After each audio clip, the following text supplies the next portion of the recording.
It's the Full Court Press with Eric Franson and Jason Walker. Welcome back to the to the show that we're doing right now. Following the local teams, breaking down the biggest games with in-depth analysis and team interviews. There's going to be much higher expectations, sense of awareness of what we bring to the table.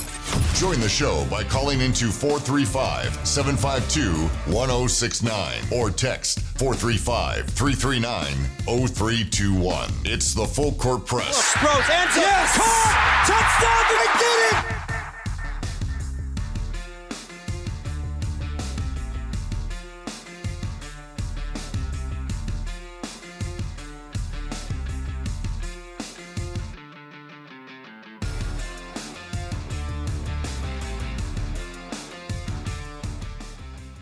Good afternoon, everyone. Welcome to the Full Court Press, second hour. Jason Walker with you here. I was flustered at the end of the first hour because I had realized I hadn't remembered all the details of the story about Boise State and their Smurf turf and Morrisville State deciding not to ask Boise State for, apparently they need permission from the Broncos to install turf that isn't green. I forgot what color the turf was they're installing, and I'll be honest, it might be worse than Utah State's blue turf. They're apparently installing turf that is black. Black synthetic turf. That has to be a horrible idea. Visually, it might look okay, but functionally, that would have to be the worst turf in all of college football. Turf already catches on fire, basically, during August games. You'd be making that 1,000 times worse. The problem with Boise State's turf is it is a complete eyesore. So is the red turf that I think Eastern Washington has. I think there's the one team that has gray turf, and it's like, okay, it looks kind of dumb, but whatever. It's like watching a black and white TV game. I should probably start watching Boise State games in black and white, because then I could actually stand watching it. Film review of Boise State games is the absolute worst. And I feel sorry whenever I've had to clip Boise State games into my, articles. It's ugly as heck. But that was the story. I just wanted to share a fun note at the end of the first hour. Kind of flubbed it there on some of the details. But that's what's going on with Morrisville State. I don't think it's going to cause any problem. I don't think Boise State really cares. They're just trying to protect their own intellectual property. I don't know what's intellectual about the blue turf, but whatever. We have more important things to talk about than ugly fields.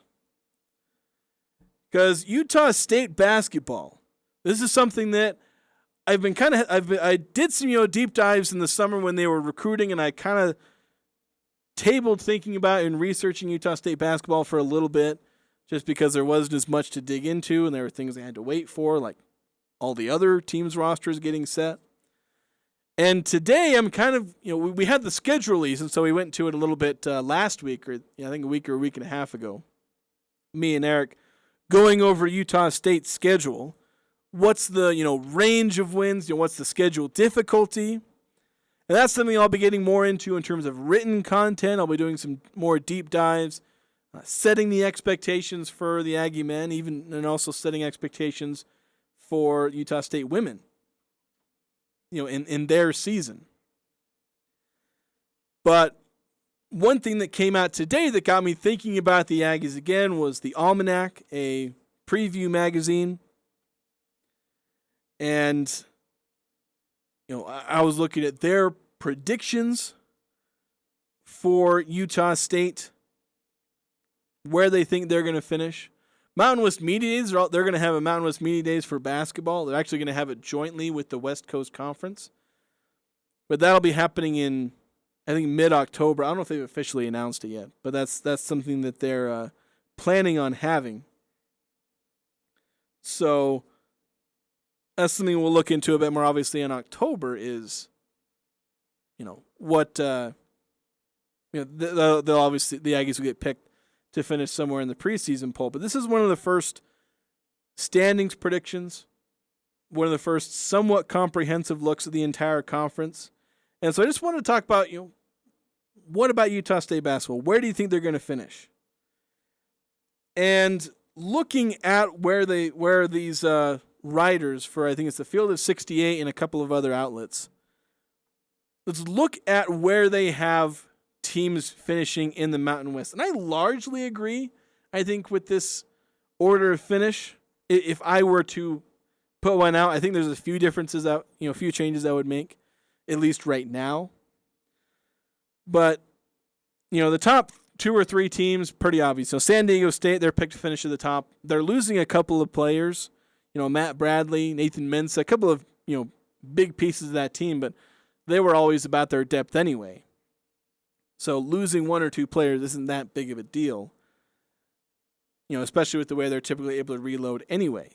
Boise State, they're picked to finish 2nd. Colorado State 3rd. New Mexico 4th. Nevada 5th. UNLV 6th. And then they have the Aggies at 7th. Then they go Fresno State, Wyoming, Air Force, and San Jose State at 11. And on San Jose State, they were a 21-win team last year. And I know they lost their best player. But to go from, I think they were 7th or 8th, all the way down to below Air Force, who took as big of a hit, I believe, in terms of transfers as San Jose State did, or I should say losses, one of Air Force's best players just straight up transferred. I think it's a bit harsh to put San Jose State just all the way down at the bottom, especially when I think Air Force, Fresno, Wyoming, I think at this point you'd consider them to potentially be worse, especially because Fresno State lost their best player. But the Aggies, having them at 7th, it's kind of an interesting.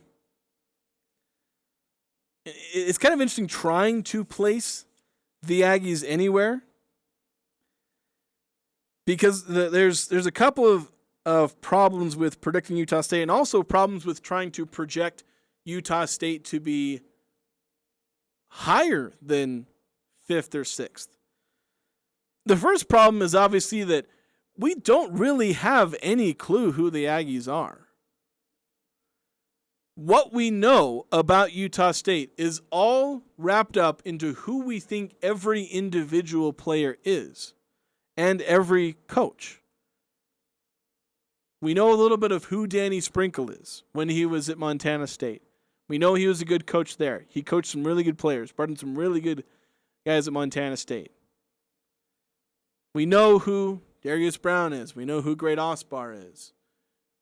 We sort of know who guys like Ian Martinez, Jackson Grant, Isaac Johnson, Max Agbunk Polo. Those are kind of some iffy guys in terms of their potential. But, every single player, when we analyze the Aggies, we can't analyze them as a group. We have to analyze Utah State on an individual basis, player by player, coach by coach. We have no clue how these guys play together. We have no reference point at all for the Aggies, other than what each individual player did at their previous spot, what every coach did at their previous location. There's no overlap. And that can be the frustrating thing with picking the Aggies. And for me, it's a frustrating thing picking the Aggies because I like pretty much every single player to some degree. But I don't know how they play as a team. I don't know how they gel as a team. I don't know how good they're going to be on defense. I don't know how good they're going to be on offense. There's a lot of question marks about them offensively, to be quite honest. And you don't know, how is Danny Sprinkle going to handle the transition from the Big Sky to the Mountain West? Teams are a lot better, a lot more talented, a lot harder to guard, a lot harder to scheme against in the Mountain West than they are in the Big Sky. There's fantastic players on every single team, more consistently than you're going to find them in the Big Sky, and better than they typically are going to be in the Big Sky. Can Danny Sprinkle game plan against those guys? Of course, he's bringing a lot more talented recruits than he was typically able to, at least, more talented in terms of their ratings and, 247 Sports, 3-4 star, top 100 recruits. He's brought in more talented players there to deal with potentially more talented opponents.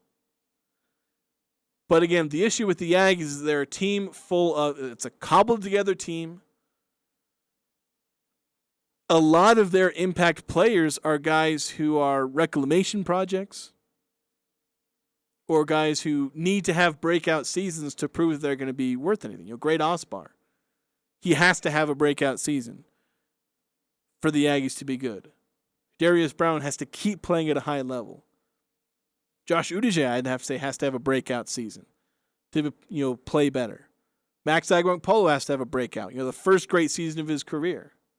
Ian Martinez, Jackson Grant, Isaac Johnson. So many different players have to have a breakout season for the Aggies.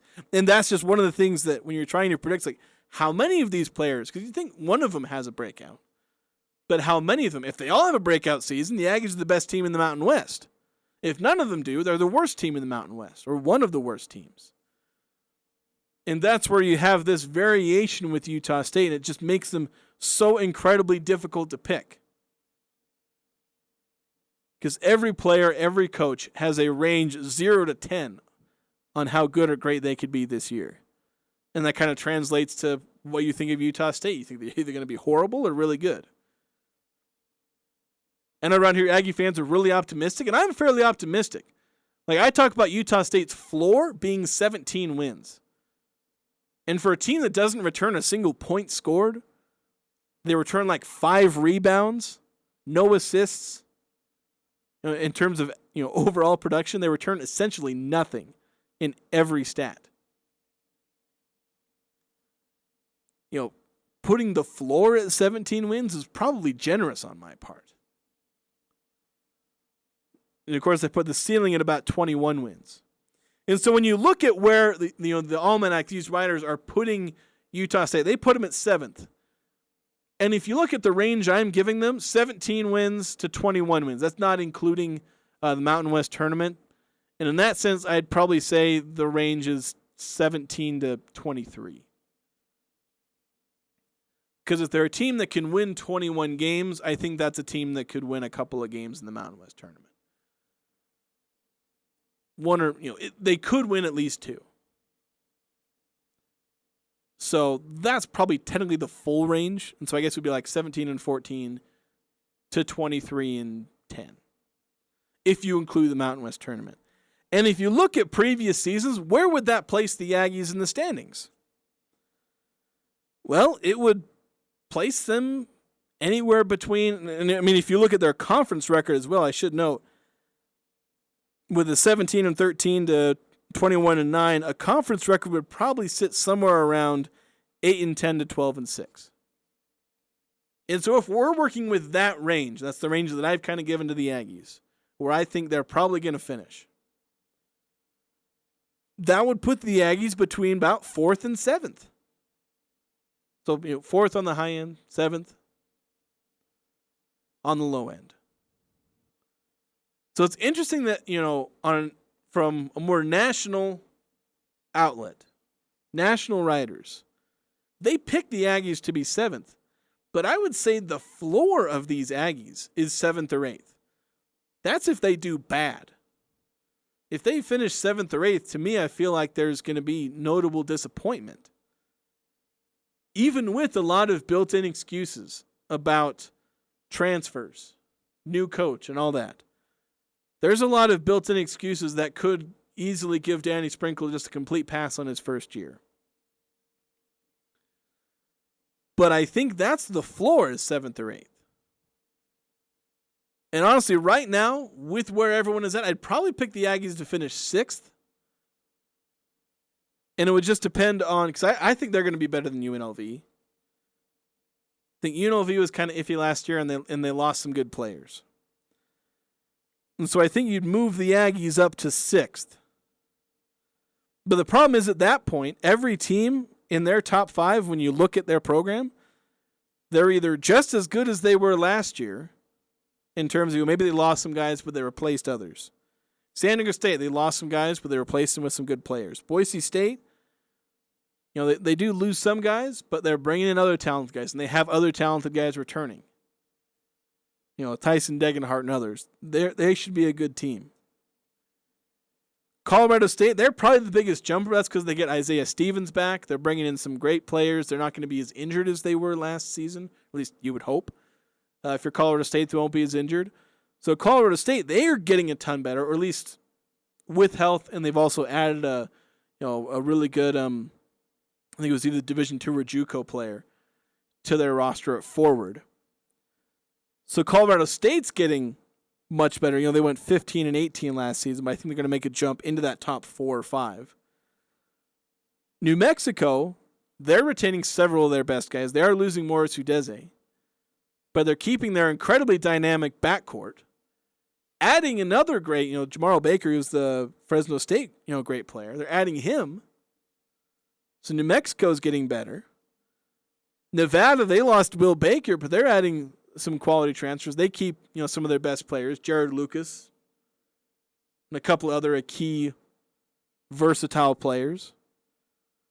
So the problem is that you have the top 5 of the Mountain West getting better. I don't feel comfortable placing the Aggies inside the top 5.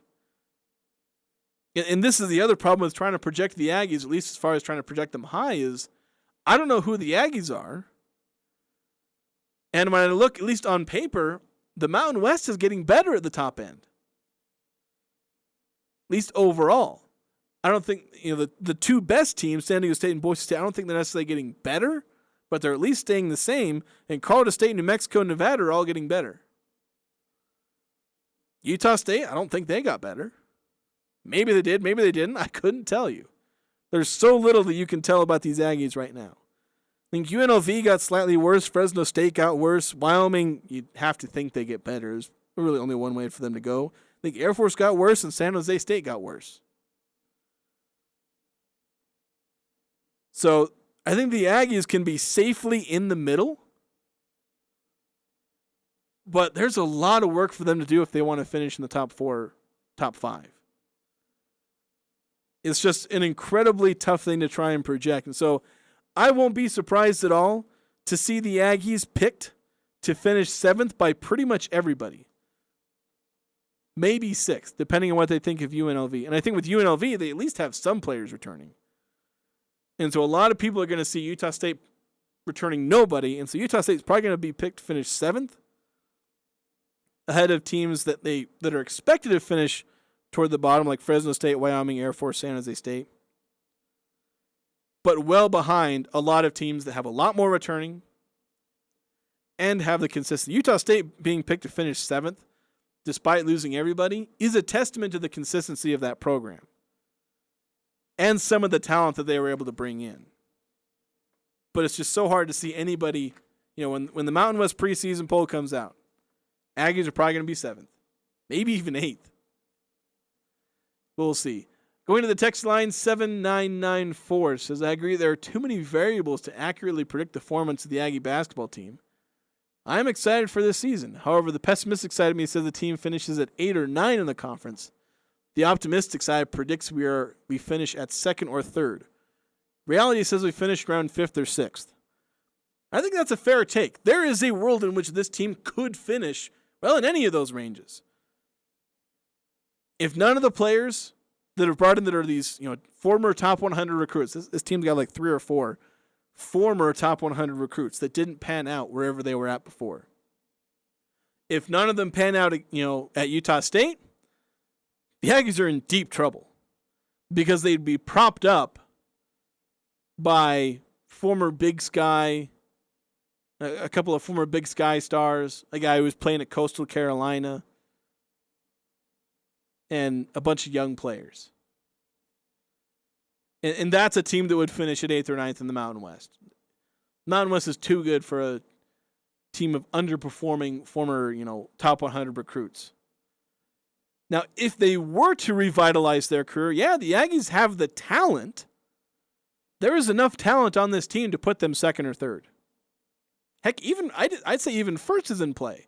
But again, that's assuming that basically everybody pans out. And that's something that I couldn't predict. But I think, he says we finished around 5th or 6th. Like I said, I would put the Aggies at 6th. That's where I think they would finish. Based on what I see on paper of these teams, I think 6th is about where they are. Finish about 500 in conference. Give or take 9-11, 10-10, or 11-9. Or excuse me, no, they only play 18 games. Whatever the math works out on. So I guess they had 9-9, 8-10, 10-8. That's kind of, I guess my full range was 12-6 to 8-10. but finishing 6th is about where I'd say the Aggies are right now. But there's most of that is just saying, well, I think the Aggies are going to be consistent as a program like they generally have been. Anyway, that's just my take. That's just the beginnings of my thoughts on Utah State basketball for the season. We'll certainly be getting more and more into it as the season gets closer and closer. I think the season begins like second or third week of November. I want to say it was November 11th. Oh, I have the schedule right. Literally have the schedule at my fingertips. November 3rd, first week of November. So that's what's going on for basketball. Anyway, we're going to take a break. We're going to get into the Utah Jazz coming up next here. The Athletic coming out with an article ranking starters at each position. Not necessarily like each position group, but starters at each position. How do the Jazz pan out there? Is the projected starting lineup that the Athletic went with correct? Who could end up starting in each position for the Jazz? We'll go over that next here on the Full Court Press. Life is hard, so making sure you find that perfect woman is important. You need someone that will be by your side through the good and the bad. Once you have found her, show her that she is special with a beautiful diamond ring from Jerix. Yes, it is all about the romance. At Jerix, you won't find a more intimate setting. Where you purchase the ring might not be as important as who you choose to marry, but it's pretty close. Jerix Fine Jewelry. Make it special. Make it Jerix. This is Ryan at My Mattress. My brother Travis and I opened our first store here in Logan in 2010 by Big 5 Sports. Recently, we opened our second location by Red Balloon Toys. We carry the world's best beds, IntelliBed Purple, Tempur-Pedic, and Sealy Posturepedic. And yes, we are the ones that tease Lewiston once in a while. We're 6th generation Cache Valley family, and chances are that you or your neighbor have bought a bed from us, and we value that more than anything. Come into the North or South My Mattress today and sleep better tonight. Isn't it time to sleep exceptionally? The Sportsman on Main Street is loaded with great clothing, shoes, and equipment. This is Mark inviting you to come in and check out our awesome store. For 71 years, we have outfitted you, whether you are going on the trail or to the theater. Trust me, you won't see yourself coming and going as we work hard to have some of the most unique clothing and shoes you will see anywhere. If it's a bike, skis, or a unique clothing and shoes, I promise we will take care of you only at the Sportsman on Main Street in historic downtown Logan with tons of free parking in the back. Do you have a backup generator, or have you explored the options of adding one to your home? Generac backup generators will keep your home or business safe and cool during the summer months if the power goes out. Do you already have a system? Golden Spike Electric can service it for you. If you don't have one, Golden Spike Electric can find the right model for your needs. Find them online at gsegenerators.com or call 435-257-3016. Golden Spike Electric and Generac, power you can count on. Adams Wealth Advisors is proud to announce that they've been named as one of the best financial advisory firms in the country by USA Today. Start maximizing your wealth potential with a team of experienced advisors who specialize in working with high net worth individuals. Let Adams Wealth Advisors help you achieve your financial goals with a personalized approach to investment management and planning. For more information on how Adams Wealth Advisors can help you achieve your financial goals, go to adamswealthadvisors.com. That's adamswealthadvisors.com.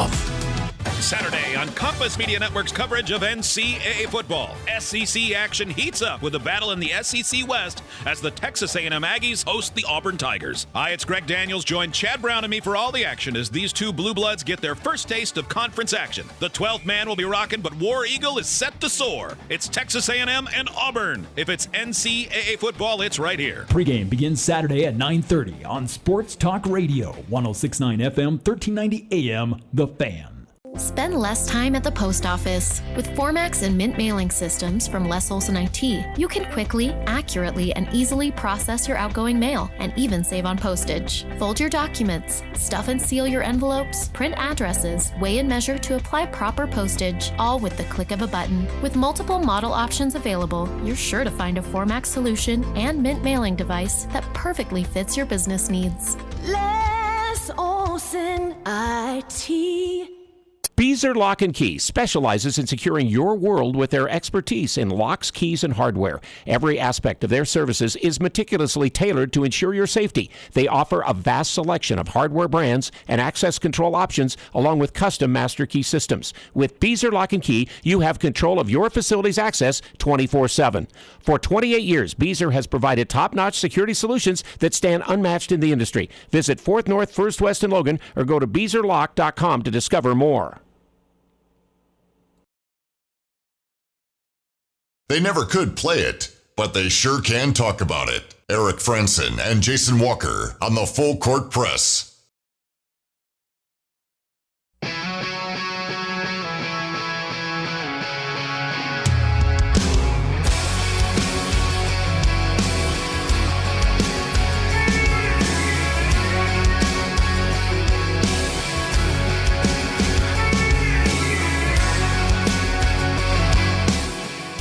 Welcome back, Full Court Press. Jason Walker with you here. If you want to join the show, join the text line, 435-339-0321.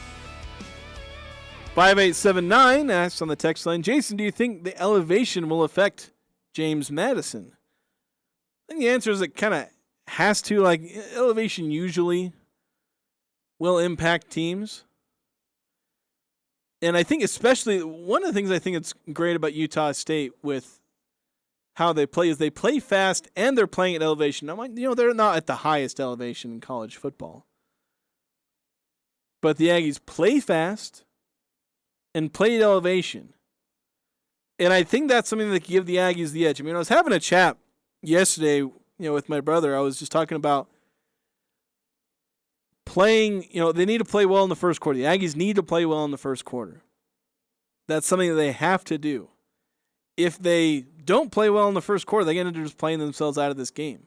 If they're letting James Madison just rack up points in the first quarter, first part of the second quarter, they're going to play themselves out of this game. If they keep things competitive, if it's 7-7, or if it's, if they're down 14-7 or 21-14 at halftime, that's very workable. If they're down 21-0 at the end of the first quarter, early in the second, that's a massive problem.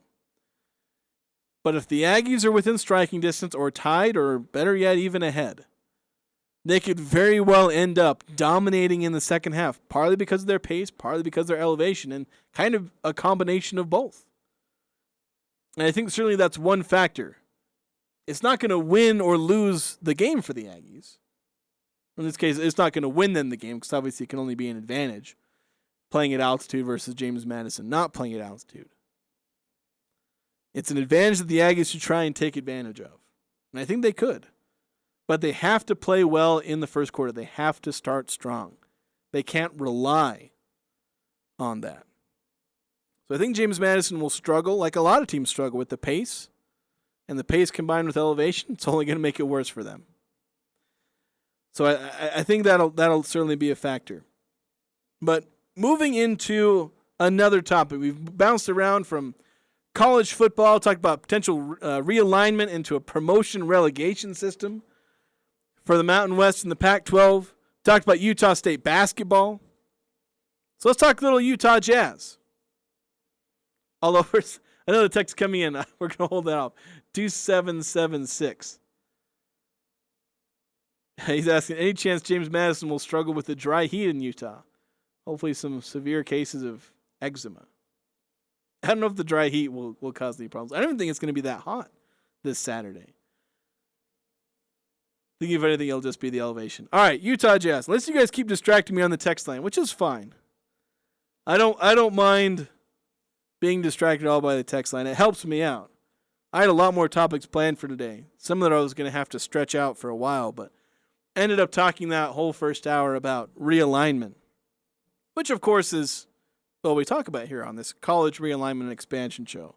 Just every now and again, we get time to talk about the local NBA team, the Utah Jazz. But the Athletic, and this is kind of the framing device here for talking about the Jazz here.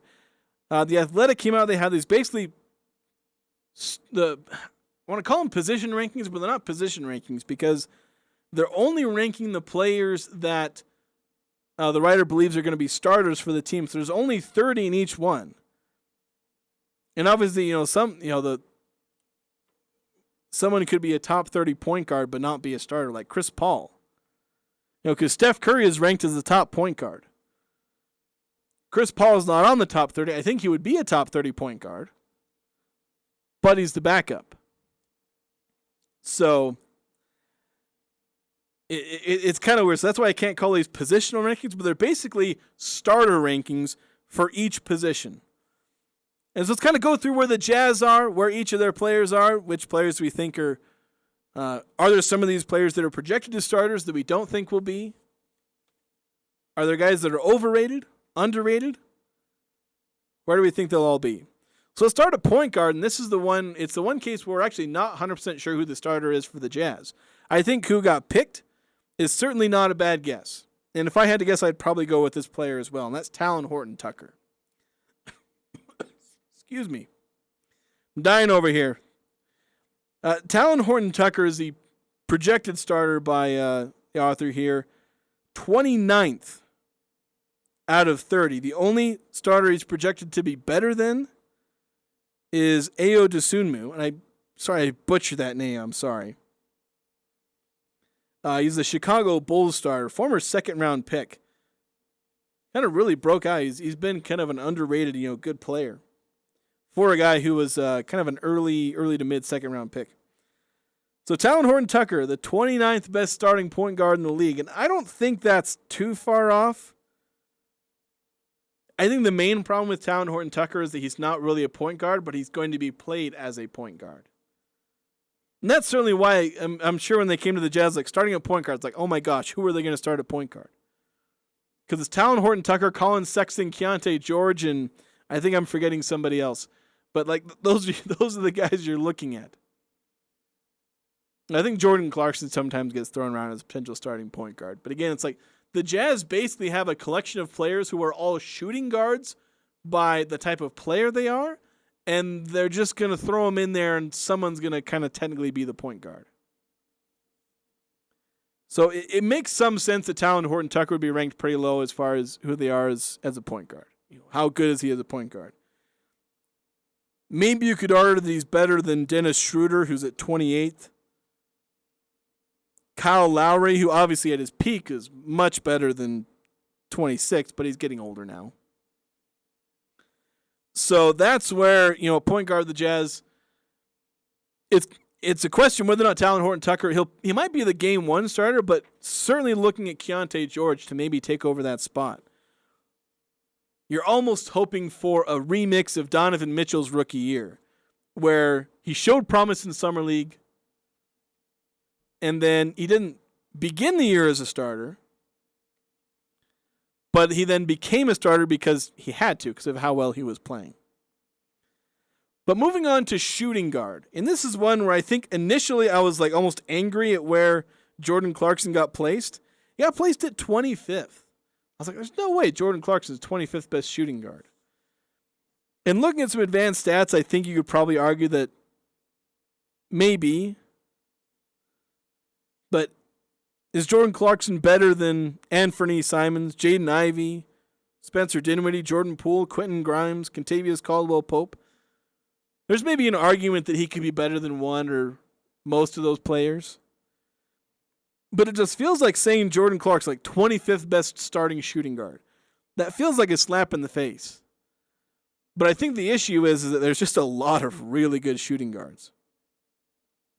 A lot of really good shooting guards in this league. And I think the difference between, like, you say, okay, is he better than Tyler Herro? You could probably argue that Herro is better, but probably not by that much. So the difference between, the 10th best shooting guard and the 25th best shooting guard, I don't think is that big. And that's kind of why I felt like I was like, there's no way he's like that far down. But I think the difference is maybe he is that far down, but there's not a big gap between each of these players. The one ranking that kind of surprised me just in how high it was, because a lot of these guys thought were at least slightly, or in one case, pretty badly underrated.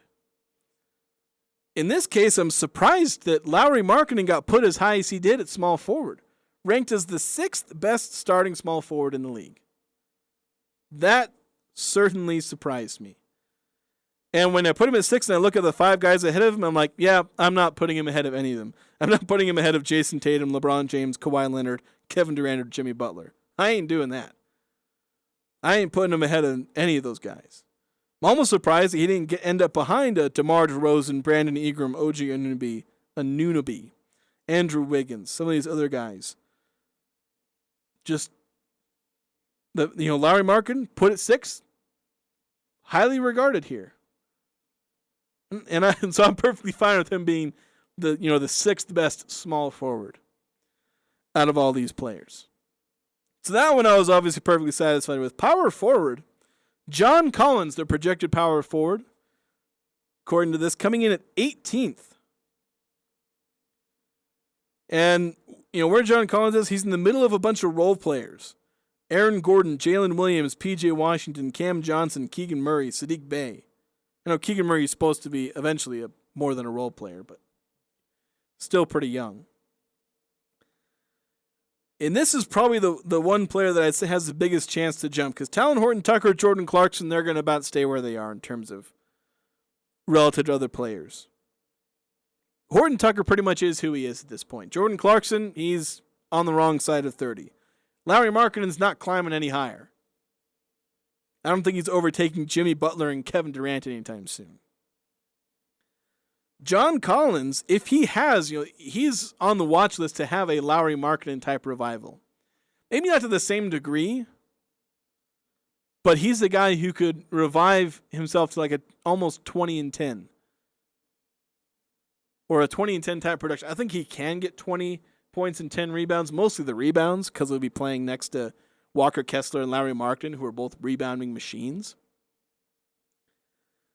But I think John Collins could make a jump into, Jeremy Grant, Paolo Banchero, a rookie Victor Wembanyama, that type of level, guys that are around 10, 11, 12.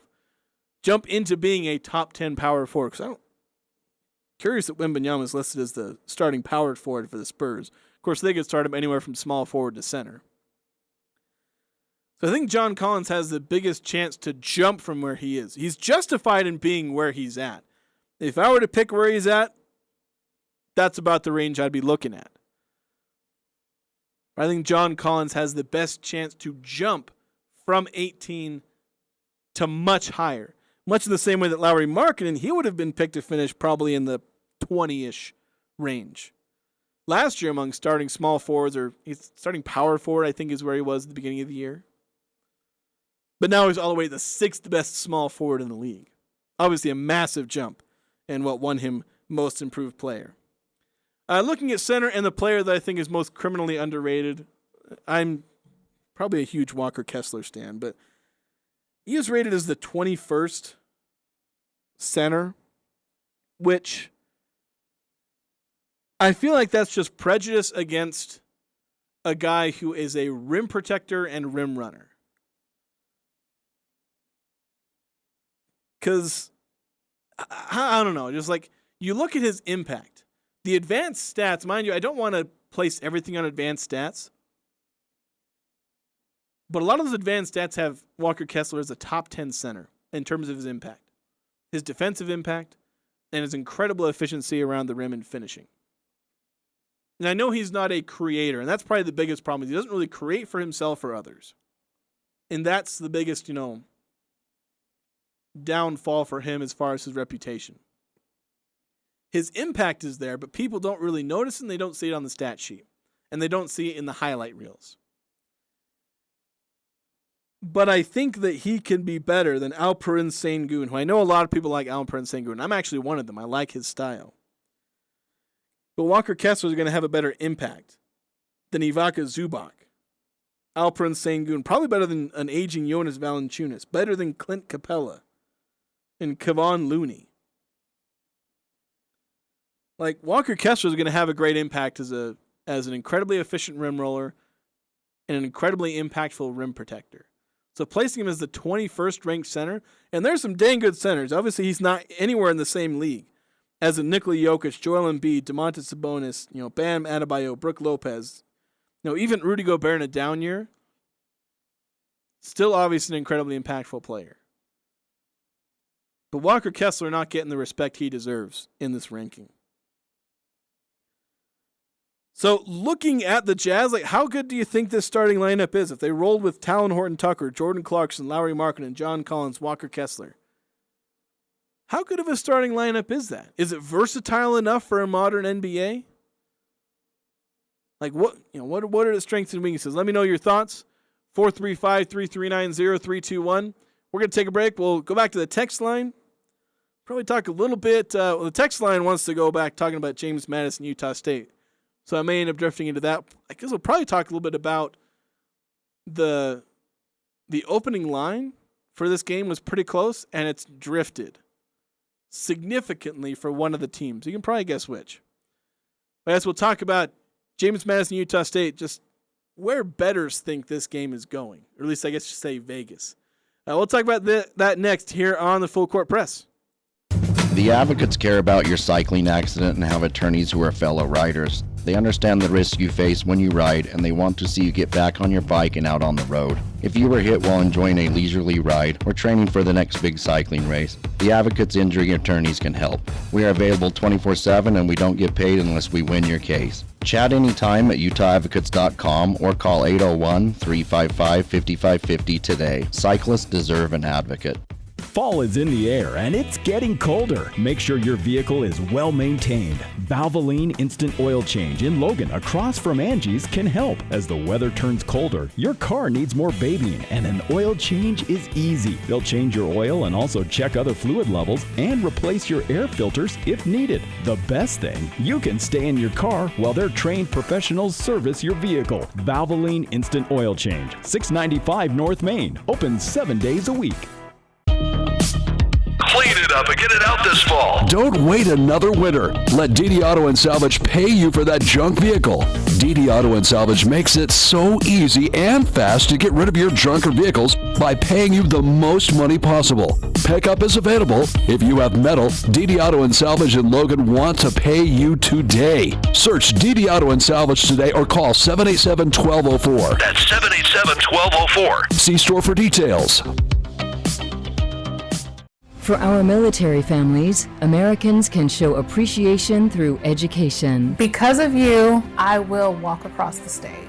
I can show my children that they can succeed at any point in their life. I will be able to make a positive difference in the lives of other people. I was able to achieve my dreams to work on eradicate some of the world's top diseases. I was able to get the education that I always wanted. Because of you, I will be paying it forward and serving my nation. Join us at ThanksUSA.org. When you take a walk around your neighborhood and notice all the things that make it feel like home, one thing might be a little harder to notice because somewhere tucked in that neat row of houses is hunger. Over 30 million Americans don't know where their next meal is coming from.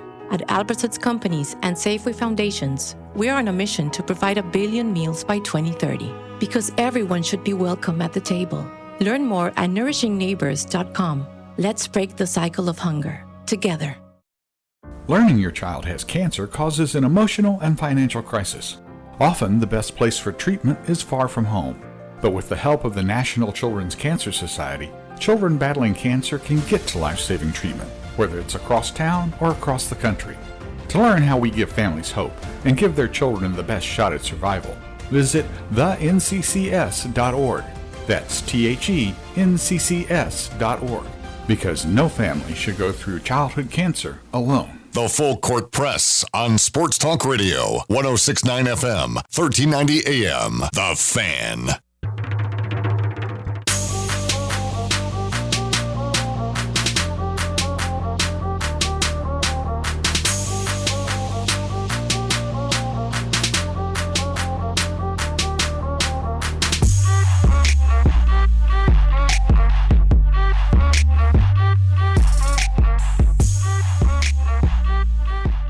Welcome back to the Full Court Press.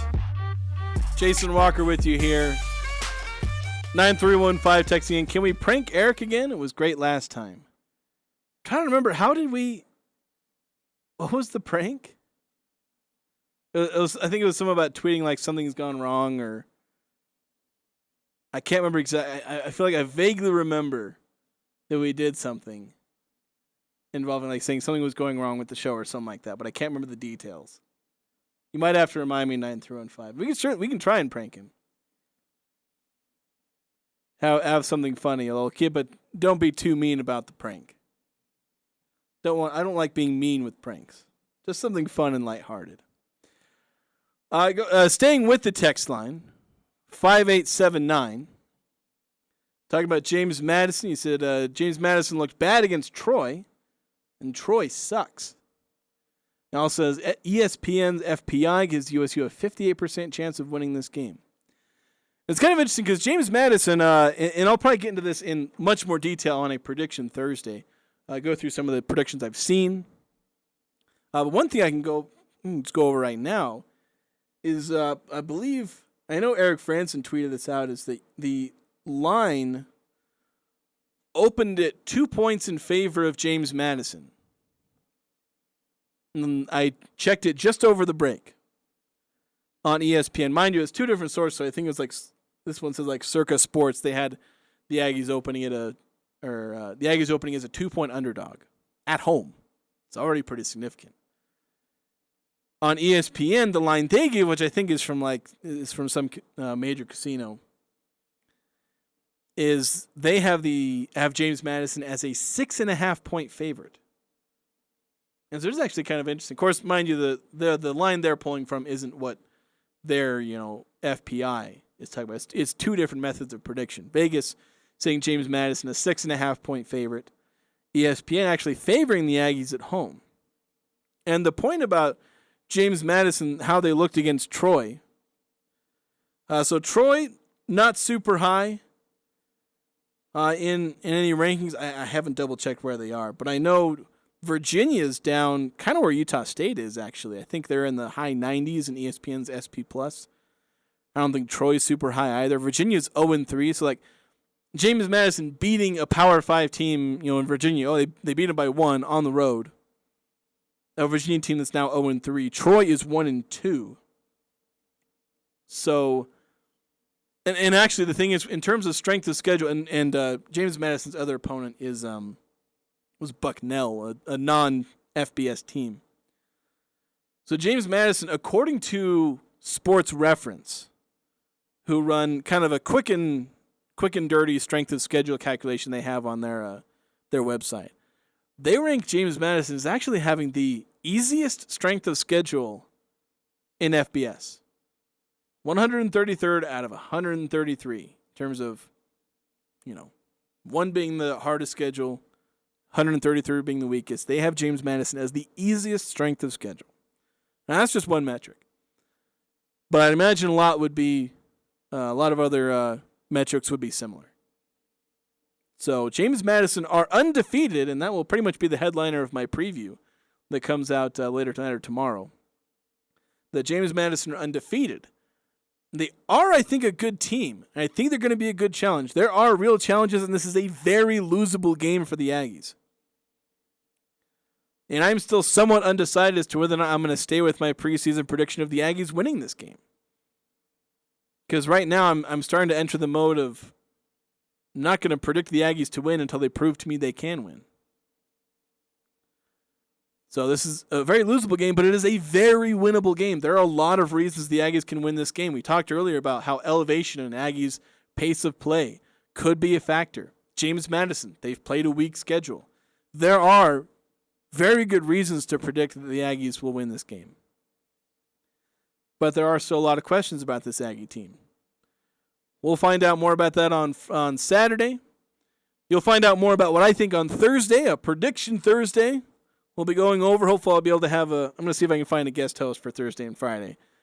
Doing these solo shows is fun. I love talking with the text chat, but I also need a guest host. We'll see what I can pull off there. We're going to go ahead and take another break. We'll close up shop here on the Full Court Press. Coming up next, don't go away. TTM Technologies, a leading global manufacturer of printed circuit boards and technology solutions, is searching for career-minded candidates to fill multiple positions in our manufacturing and support departments, with starting wages between $17 and $21 an hour, depending on manufacturing work experience. Full and part-time positions are available. Plus, shift differential up to $3.75 an hour added to your base hourly wage, contingent upon shift assignment. TTM Technologies is currently hiring for swing, grave, and weekend shifts. Additionally, TTM Technologies offers a competitive benefits package, including 3 weeks paid time off in your first year of employment, tuition reimbursement for full and part-time employees, annual and quarterly bonuses, and more. You must be 18 or older to apply. Go to careers.ttmtech.com. That's careers.ttmtech.com.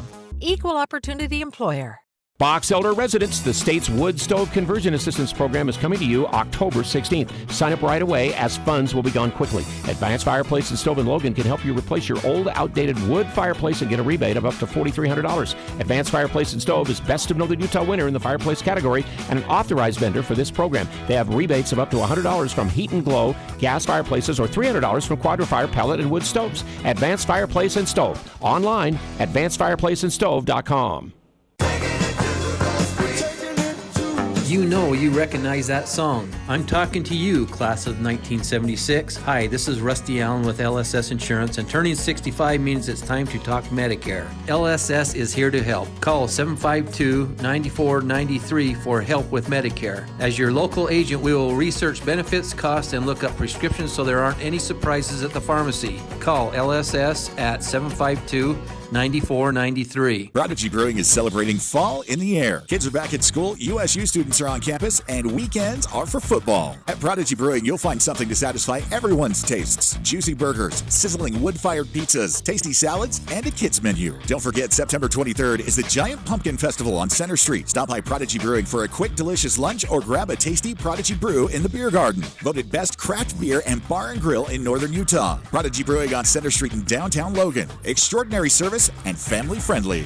The people have spoken. Steel-coated epoxy floors of Cache Valley is the 3-time gold medalist for Best of Northern Utah. Known for their extremely durable floor coating systems, they can completely transform your concrete, garages and shops, porches and patios. They coat it all. With over 25 years of operation, Steel-coated epoxy floors is Cache Valley's premier coating professionals. Contact Steel-coated floors of Cache Valley today. Find them online at scfcachevalley.com or call 435-512-1284. Sunday on Compass Media Network's coverage of the NFL. 2 playoff hopefuls desperate for their first win of the season square off in Week 3 in Minnesota as the Vikings host the Los Angeles Chargers. Hi, this is Chris Carino. Join Brian Balger and me for all the action as the Vikings, led by Kirk Cousins and the electrifying Justin Jefferson, try to outduel the dynamic Justin Herbert and the Chargers. It's the Vikings and the Chargers. If it's the NFL, it's right here. Pregame begins Sunday at 10:30 on Sports Talk Radio, 106.9 FM, 1390 AM, The Fan. One smile is great, but one smile in a community of smiles is so much better. A smile has a secret power that most people don't know about. A smile multiplies. It spreads from one person to the next, stretching across entire groups of people. Smile Train knows this and is proud to be creating a wave of smiles across the cleft lip and palate community in over 70 countries. Patients, doctors, advocates, fundraisers. Collectively, our smiles are a celebration of the transformed lives of over 1.5 million children. Learn how Smile Train is helping the cleft lip and palate community at smiletrain.org/learn. Smile Train, changing the world one smile at a time. The Aggies, the Jazz, the high schools, the full court press on Sports Talk Radio, 106.9 FM, 1390 AM, The Fan.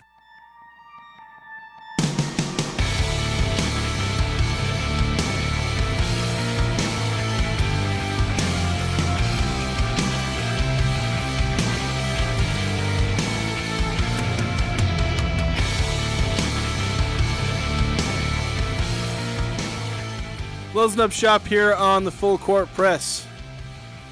Final couple of minutes, had plenty to go over.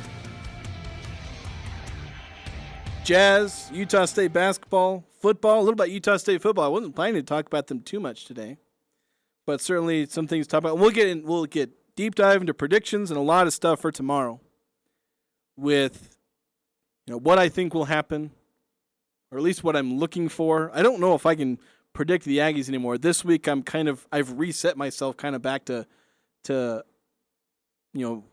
either before or after the Iowa game where I'm just like not 100% sure about this team anymore, and especially with resetting at quarterback, things change. So, but I will talk about what I think will probably happen, my expectations, what I'm looking for. That'll be all tomorrow. So I'll probably be calling for score predictions. If you guys want to start filling in score predictions on the text line, we'll be having that tomorrow. I got to put down score. I got to see if I can get a score prediction from Eric. I know he'll be gone, but I've been keeping track of season-long scoring predictions. And I've got a point system. We'll see who does the best at the end of the season. I know right now Eric's doing better than I am, so I got to catch up there. But thank you so much for listening. That'll do it for us here on the Full Court Press. As I said, Prediction Thursday tomorrow, so don't go away or tune in tomorrow.